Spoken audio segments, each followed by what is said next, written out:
جوئی صاحب میں یہیں پہ آپ سے ایک اور سوال بھی کرنا چاہوں گا کہ یہ کہا جا رہا تھا کہ ملک کے اندر جو ہے وہ سیاسی استحکام جو ہے وہ آ جائے گا جب الیکشنز ہو جائیں گے. اب الیکشنز تو ہو گئے لیکن اس کے باوجود ابھی بھی ہم دیکھ رہے ہیں کہ نہ معاشی استحکام ہے نہ سیاسی استحکام ہے اور بیلٹ سے تو اب استحکام نہیں آیا ہے. تو آخر مسئلہ کیا ہے؟ اس کے اوپر ذرا روشنی ڈالیے گا. نہیں، الیکشن ہوتے تو استحکام ہو جاتا. سلیکشن ہوئی ہے جس کی وجہ سے عدم استحکام ہے. اب بھی الیکشن ہوں گے تو استحکام آئے گا، سلیکشن ہوگی تو عدم استحکام رہے گا. تو آپ نے یہی تو فیصلہ کرنا ہے کہ آپ استحکام لانا چاہتے ہیں تو پھر آپ کو الیکشن کرانے پڑیں گے اور آپ سلیکشن سے علیحدہ ہو جائیں. تو جب تک ہماری یہ خواہشیں ہوں گی کہ الیکشن کے نام کے اوپر سلیکشن ہوتی رہے تو ظاہر ہے استحکام نہیں آ سکتا. شامی صاحب آپ سے پوچھنا چاہوں گا، چوئی صاحب تو اس کو الیکشن نہیں بلکہ سلیکشن کہہ رہے ہیں، اور آج جب ہم 1947 کو یاد کرنا چاہ رہے ہیں تو فارم 47 کی یادیں جو ہیں وہ تازہ ہو جاتی ہیں جس طرح یہ الیکشنز ہوئے تھے. آپ کیا سمجھتے ہیں آخر یہ استحکام کیوں نہیں آیا؟ معاشی طور پہ، جمہوری طور پہ، سیاسی طور پہ استحکام کیوں نہیں آیا؟ مسئلہ کیا سمجھ رہے ہیں آپ؟ دیکھیے، جو ہمارے اہل سیاست ہیں اگر وہ ایک دوسرے سے لڑتے رہیں گے اور ایک دوسرے کو تسلیم نہیں کریں گے تو پھر معاملات خراب تو ہوں گے. لیکن اینی ہاؤ اس وقت تو حکومت کام کر رہی ہے، ہماری معیشت بہتر ہو رہی ہے، اور جہاں تک عدالت کا تعلق ہے تو اس کو بھی ظاہر اسرٹ کرنا ہے، اپنی فیصلے کرنے ہیں جو مقدمات ان کے سامنے ہوں. تو میں خود سے گھبرانا نہیں چاہیے اور کوشش کرنی چاہیے کہ عدالت جو ہے اس کا احترام بھی برقرار رہے اور پارلیمنٹ اپنا کام بھی کرتی رہے اور اپوزیشن جو ہے وہ بھی قانون کے اور آئین کے دائرے میں اپنا کردار ادا کرتی رہے. اچھا، آپ نے تمام اداروں کو جو ہے اپنا آئینی کردار ادا کرنے کی بات کی اور آپ یہ سمجھتے ہیں کہ معاشی طور پہ اب کچھ بہتری آ رہی ہے. سہیل وڑائی صاحب، آپ کی کیا رائے ہے؟ الیکشن سے ساری امیدیں جڑی ہوئی تھیں. شامی صاحب سمجھتے ہیں کہ اب بہتری آنا شروع ہو گئی ہے. فواد چوئی صاحب یہ سمجھتے ہیں کہ نہیں، یہ الیکشن نہیں تھا، یہ سلیکشن تھا. تو آپ سمجھتے ہیں کہ حالات میں کچھ بہتری آئی ہے یا مسئلہ ویسے کا ویسے ہی؟ اور اگر مسئلہ ویسے ہی ہے تو آخر یہ مسئلہ یہاں پہ کیوں ہے؟ اس پہ روشنی ڈالیے گا ذرا. دیکھیں، الیکشن جو ہے ڈیفینیٹلی الیکشن سے معاملات آگے تو چلے ہیں. یہ نہیں ہے کہ اگر الیکشن نہ ہوتا تو شاید اور بھی زیادہ کمپلیکیشنز، پیچیدگیاں ہوتی، کیونکہ اس وقت عدالت بھی یہ فیصلہ دے چکی تھی کہ الیکشن ہو، سیاسی پارٹیاں بھی چاہتی تھیں الیکشن ہو. لیکن ظاہر ہے الیکشن کے بارے میں کچھ تحفظات ہیں ایک بڑی سیاسی جماعت کو، اور اس کی وجہ سے سیاسی عدم استحکام نہیں ہے.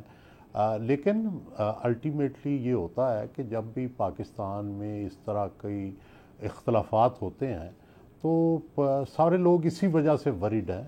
تو اس کا حل کیا ہے؟ اس کا حل یہی ہے کہ آپس میں بیٹھ کے بات چیت کی جائے، ڈائیلاگ کیا جائے اور کوئی راستہ نکالا جائے. اب سر آپ سے بھی یہی سوال میں کرنا چاہوں گا کہ بیلٹ کے اوپر جو ہے ظاہری بات ہے ہم کافی رلائے کر رہے تھے کہ بیلٹ سے جو ہے وہ مسئلے حل ہو جائیں گے. بیلٹ پیپر آئے گا، اپنا فیصلہ عوام سنائے گی، لیکن ہم پھر 45 اور 47 کے بیچ میں جو ہے وہ پھنس کے رہ گئے، فارم 45 اور فارم 47. کیا سمجھ رہی ہیں آخر پرابلم کیا ہے؟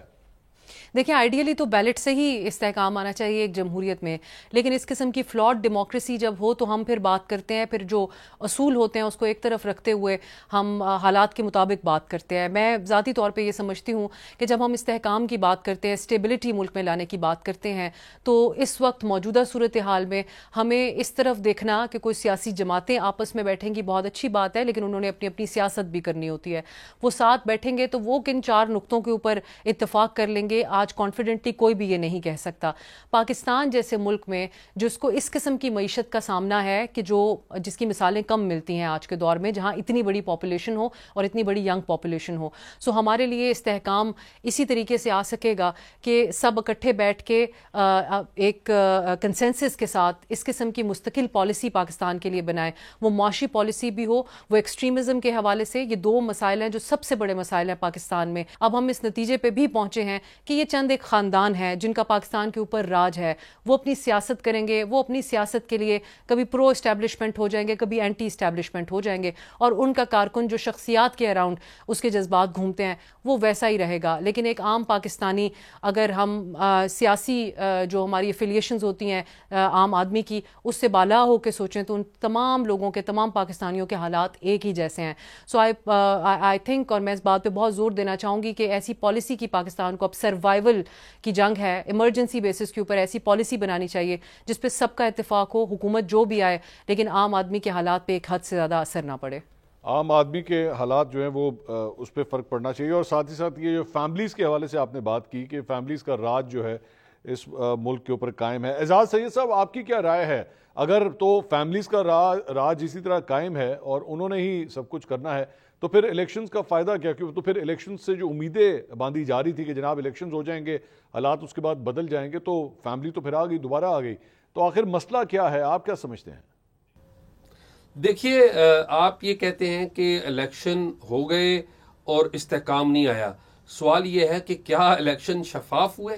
کیا الیکشن سے پہلے دھاندلی نہیں ہوئی؟ کیا الیکشن کے دوران دھاندلی نہیں ہوئی؟ کیا الیکشن کے بعد جوڑ توڑ نہیں ہوئی؟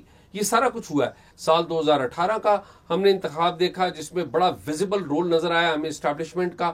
پری پول ریگنگ بھی نظر آئی اور پولنگ ڈے کے اوپر جو ہے وہ بھی ریگنگ نظر آئی. بعد میں بھی جوڑ توڑ ہوا اور 2024 میں بھی ہمیں بالکل وہی منظر دیکھنے کو ملا. اسی لیے سیاسی عدم استحکام کا شکار ہے، کیونکہ ہم نے جو true will of the people ہے اس کو پاکستان کی پارلیمنٹ میں ریفلیکٹ نہیں ہونے دیا.